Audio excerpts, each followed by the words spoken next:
Так. Ал сәлеметсіздер ме балалар? Сәлеметсіз. Қазақ тілі мен әдебиет сабағына қош келдіңдер.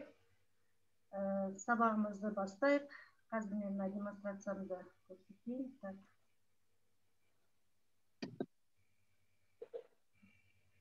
Так, көрінді ме сендерге балалар? Иә. Иә. Онда оқулықтардың бәрін дайындадыңдар деп ойлаймын. Сонымен барлықтарыңды бүгінгі қысқы қайырлы таң деп айтқым келеді балалар. Мінекей бүгінгі таңыңызға ұқсап тұр ма? Ал онда қазір. Ал енді балалар, жаңа сабағымызды бастамас бұрын мына суретке көңіл аударыңдар балалар. Ой түрткі, мына суретте не көріп тұрсыңдар, не байқап тұрсыңдар? Біздің қазіргі жаңа сабағымыздың тақырыбын болжап көрейік. Кәнекей, кім айтады? Нұрсұлтан қаласы. Нұрсұлтан қаласы, дұрыс. Халық. Тағы не? Батырхан, не дейсің? Халық. Халық, дұрыс. Ел екен, дұрыс тағы. Тағы кім айтады? Кім қайда кетіп қалды? Даша көрінбейді олмаған. Салт дәстүр. Салт дәстүр, дұрыс. Салт дәстүр көріп тұрсыңдар. Еңбек. Мына еңбектену жатыр екен, жақсы. Жақсы балалар. Енді осының барлығы біз өткен сабақта да өттік, мәңгілік ел деген тақырыбымызды, иә? Енді сол мәңгілік елдегі жаңа жеті бір нәрсені айтқан, ол не деп ойлайсыңдар? Біздің сабағымыз бүгін сонымен байланысты. Тәуелсіздік ел. Қалай? Тәуелсіздік ел. Жақсы, тәуелсіздік ел. Яғни біз жаңа сендер айттыңдар мінекей, еңбек дедіңдер, біздің салт дәстүріміз дедіңдер, иә, міне біздің мына Нұрсұлтан қаласы басында Астана болған. Бұл біздің еліміздің, қалай ойлайсыңдар? Құндылықтары. Құндылықтары дегеніміз, это ценности деген сөз. Ал міне бүгінгі сабағымыздың тақырыбы балалар, уақыт сыннан өткен ел құндылықтары. Оқулықтарының 141 бетін ашыңдар. Бұны орысша аударғанда ценности, проверенные временем страны дейді. Сабағымыздың мақсаты тыңдалым мәтіні бойынша көтерілген мәселені түсіну, негізгі ойды анықтау және мәтін құрауда есімдіктердің ерекшелігін қолдана отырып білу. Біз алдыңғы сабақтарымызда есімдіктің мағыналық түрлерін өткен болатынбыз, иә? Естеріңізде балалар? Сол бойынша бүгін осы мақсатымызға жету үшін бүгінгі берілген тапсырмаларды орындаймыз. Яғни бізде бүгін тыңдалым және жазылым тапсырмалары. Бүгінгі сабақты балалар бізде бағалау мына түрінде болады. Маған қараңыздар. Сабақта өзіңді бағала деген әдіс бойынша, яғни SMS арқылы немесе мына төмендегі чатқа жазып отырасыңдар. Яғни мінекей А. Сабақ қалай сендерге өтті? Қызықты емес, мән бермедім. Б. Сабақта, сабақ барысында жұмыстандым, демалдым, басқаларға көмектестім. Яғни помогал другим, работал деген сөз мінекей отдыхал. С. Қорытындысында сендер айтасыңдар. С. Бірінші түсіндім, екінші болмаса бұрынғыдан нәрсені үйрендім, немесе түсінбедім деген осы үш варианттың біреуін көрсетесіңдер. Түсінікті ғой? Тест сияқты болып тұр, байқадыңдар ма? Иә. Бір, мысалы Б2 деп, С2 деген сияқты. Жақсы, онда кеттік балалар. Енді қазір біз мұна стоп-кадр әдісі бойынша мұна бейне материалды ұсынамын, осыны қараңдар балалар.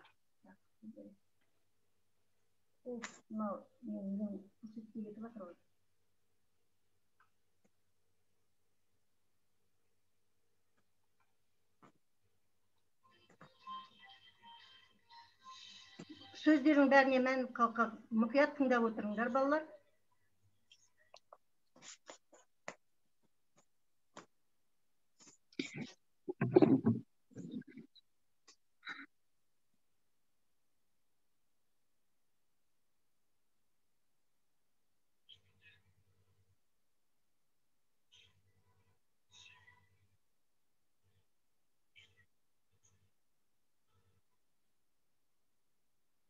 Естіліп жатыр ма? Естимейді. Естілмей ма дұрысы? Зависает еще. Зависает. Сендер соткын отырған шығармыз. Әріптестер сіздерге көрініп тұр ма? Дауысы шықпайды. Көрініп тұр, бірақ дауысы жоқ. Өде барлық дауысты шығарып отырмын. Жарайды, бәрібір мына суреттер, видео арқылы, ішіндегі сөздер арқылы түсініп отырарсыңдар. Бұл біздің мәңгілік елдің 7 негіздік басымдығы бар дейді. Қарап отырыңдар балалар. Мінекей зайырлы рухани, қоғамдық.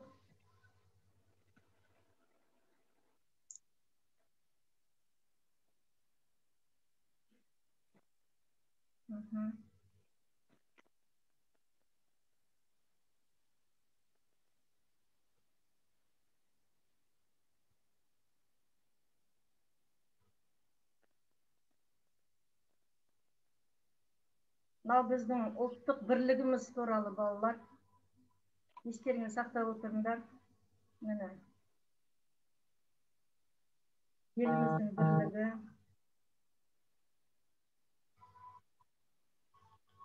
Достастығымыз.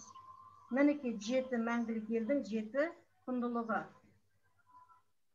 Енді еңбек, жаңа сендер айтып кеттіңдер, дұрыс. Еңбек қоғамы.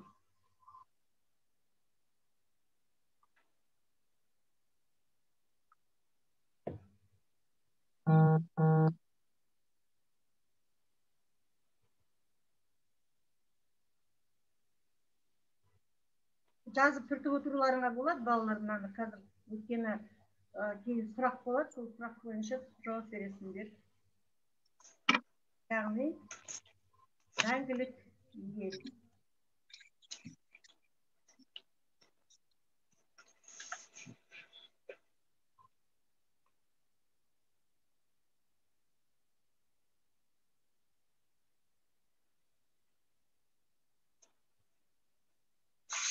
Зайырлы қоғамымыз дейді, светское общество деген сөз балалар.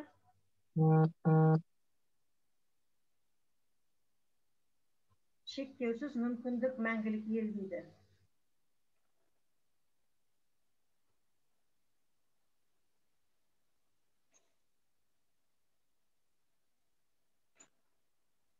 Бәсекеге қабілетті ел болуымыз керек дейді.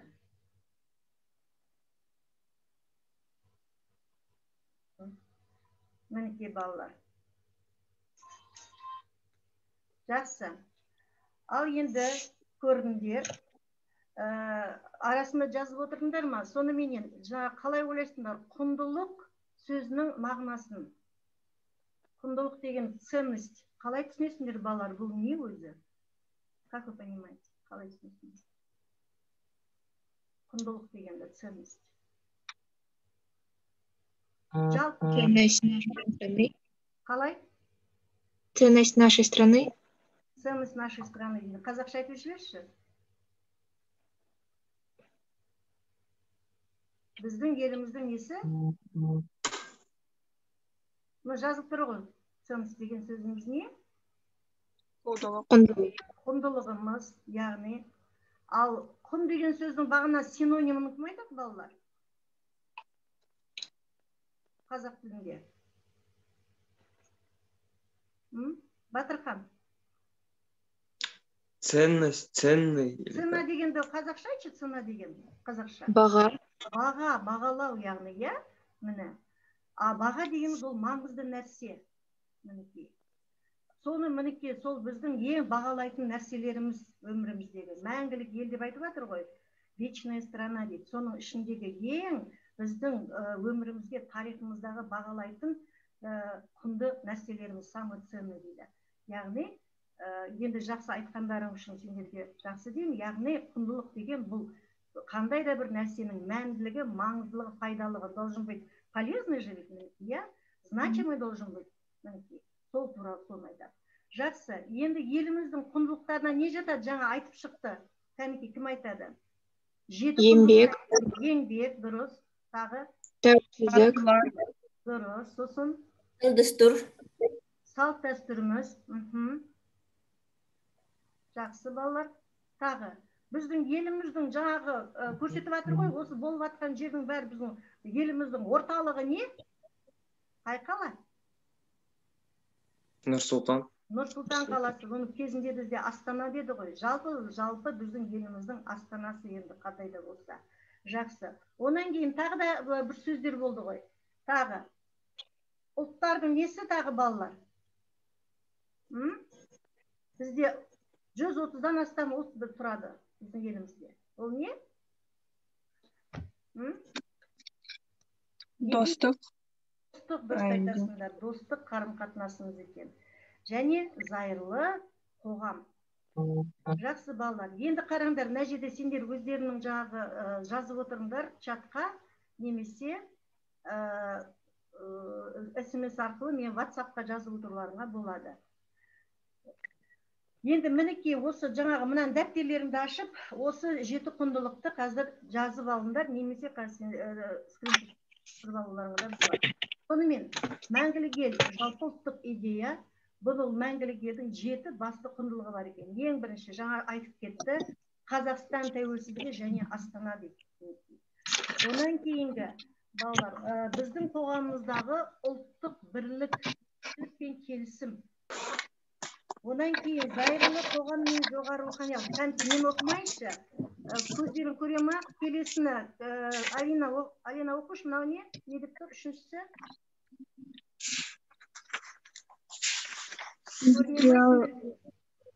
Индустрияландыру, оқы. Индустрияландыру мен инновациялар негіздері. Экономикалық өсім. Жақсы, Батырхан оқы. Келесі. Жалпыға ортақ еңбек қоғамы. Жақсы, Даша оқы. Тарихтың мәдениет пен тілдің орталықты. Дұрыс. Ал Алина? Ұлттық қауіпсіздік және біздің еліміздің жалпы әлемдік және өңірлік проблемаларды шешуге жаһандық қатысуы. Жақсы. Мінекей осы 7 басты құндылық. Осы мәңгілік ел болуымыздың бір идеялары екен балалар. Жалпы ұлттық идея. Жақсы. Ал енді қазір бізде дәптерлеріңді ашасыңдар, тыңдалым және жазылым бойынша. Сендер білесіңдер, дискіде бізде дискіміз бар, соның ішінде тыңдалым мәтіні бар. Бірақ қазір тағы да жаңаға байланысты дыбыс естілмейтін болғандықтан, қазір мәтінді мен оқимын. Үшінші тапсырма оқулықтарында ашыңдар, сендерде жазылып тұр. Сөйлем мазмұнына қарай керекті сөздерді қойыңдар дейді. Есімдіктерді анықтап, мағыналық түрлерін ажыратыңдар. Яғни қазір мен мәтінді оқығанда мұқият тыңдаңдар. Балалар, мен мәтіннің барлығын оқымайын, бар болғаны бір 4 сөйлемге шейін оқимын. Осы ішінде қажетті. Сол мына көп нүктенің орнына қажетті сөздерді сендер қойып отырасыңдар.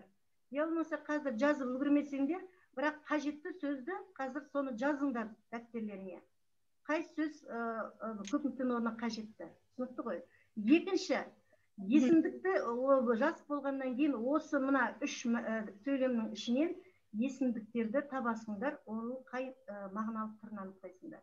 Ол үшін алдымен есімізге түсірейік, есімдіктің неше мағыналық түрі бар. Есімдік дегеніміз орысша қалай балалар? Местоимение. Местоимение, дұрыс. Неше түрі бар балалар? Түрі бар. 7 түрі бар, дұрыс айтасыңдар. Жақсы, 7 түрі бар. Мысалға келтіріп жіберіңдерші, қандай түрлері бар? Жалпылау. Дұрыс. Жіктеу. Дұрыс. Жақсы балалар білесіңдер. Міне, яғни бір тапсырмадан екі жұмыс жасайды екенбіз. Ал онда мұқият қазір мәтінді тыңдаймыз. Мен оқимын. Сендер белгілеп отырасыңдар сөйлемнің көп нүктенің орнына қойылатын сөздерді. Қымбатты отандастар, біздің қазақстандықтар бір халықпыз. Біз үшін ортақ тағдыр, бұл біздің мәңгілік ел, лайықты әрі ұлы Қазақстан. Мәңгілік ел жалпы қазақстандық ортақ шаңырағымыздың ұлттық идеясы. бабаларымыздың арманы.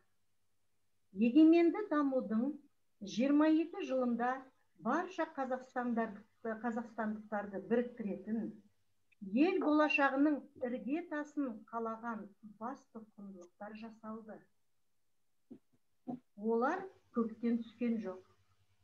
Бұл құндылықтар уақыт сынынан өткен қазақстандық жол тәжірибесі.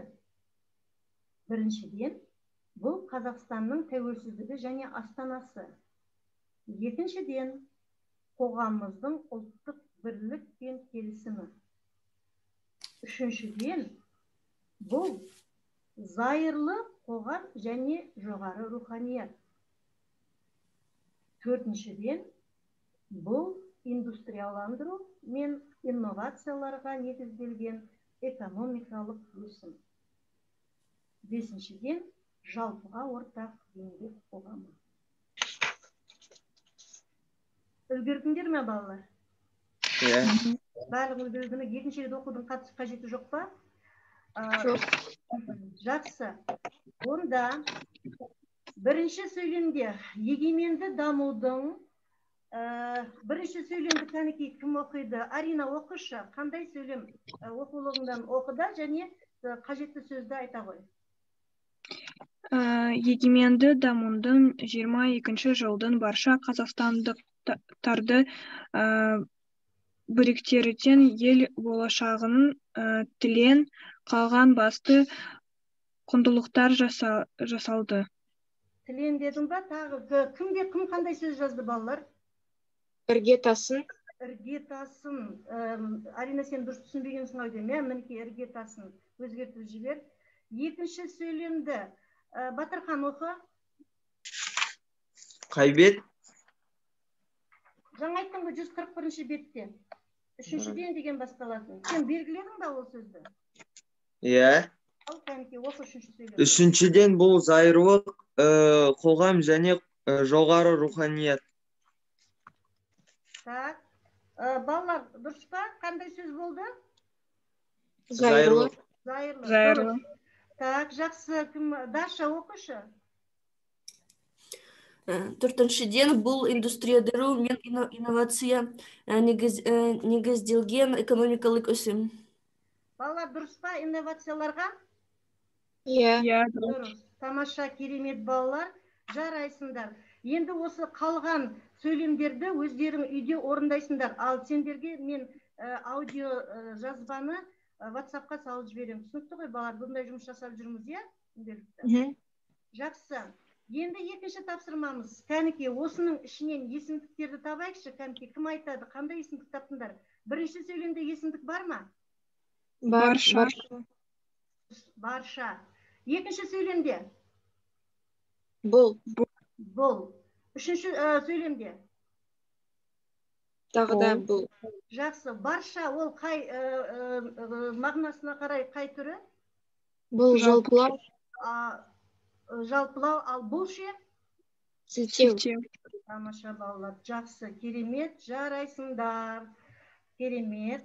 Мінекей, тапсырманы орындадыңдар деп жақсы түсіндіңдер. Онда балалар, сабағымызды аяқтап қойып, бізге тағы қосылған оқушылар бар ма? Мен мына жерден көре алмай отырмын. Кімдер қосылды сабаққа бүгін? Тек осы ғана оқушылар ма? Жақсы, онда сабағымызды бүгінгі қорытындылайық. Сонымен сабағымыздың басқа мақсаты бізде тыңдалым мәтіні бойынша көтерілген мәселені түсіну. Негізгі ойды анықтау болатын. Қалай ойлайсыңдар, балалар? Біз мәселені түсіндік пе? Бүгінгі сабақ. Жақсы. Негізгі ой не туралы болды сонымен? Тәуелсіздік ел. Құндылықтар. Яғни біздің тәуелсіздік еліміздің негізгі құндылықтарын білген екенбіз. Және үшінші мәтін құрауда есімдіктерді таптық па, балалар?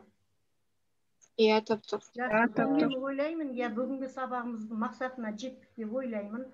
Онда кәнекей осы жерден сендер айтуларыңа болады, немесе жазуларыңа болады. Сабақ сендерге қалай өтті? Енді бізді сабағымыз 30 минут қана болып тұр. Қызықты ма, қызықты емес па? Қызықты. Жақсы. Ал онда сабақта әрқайсың айтыңдар, кім не істедіңдер? Жұмыстандым. Жұмыстандым. Жұмыстадым. Ал сендер соңғы қорытынды бойынша сендер не мынаның ішінен қайсысы сендерге? Даша, Түсіндім. сен айтып отыр. Түсіндіңдер. Ал бұрыннан тағы да басқа нәрсе үйрендіңдер ме? Иә. Бұрындан көп нәрсе үйрендім. Жақсы, тамаша онда. Жақсы балалар. Мінекей біздің жарайсыңдар деп айтқым келеді. Біз мінекей бүгінгі сабағымыз мына ертеңгі болатын үлкен мерекеміз 16 желтоқсан Қазақстан Республикасының тәуелсіздік күніне сай келіп отыр. Барлықтарыңа рахмет. Осы мереке күнімен сендерді және өзіміздің әріптестерімізді барлықтарыңызды құттықтағым келеді. Еліміз аман, тыныш болсын балалар. Тәуелсіздігіміз өркендей берсін. Сабағымыз онда аяқталды. Менің сабағыма қандай баға қоясыңдар? Надай қойыңдаршы, көрсетіңдер.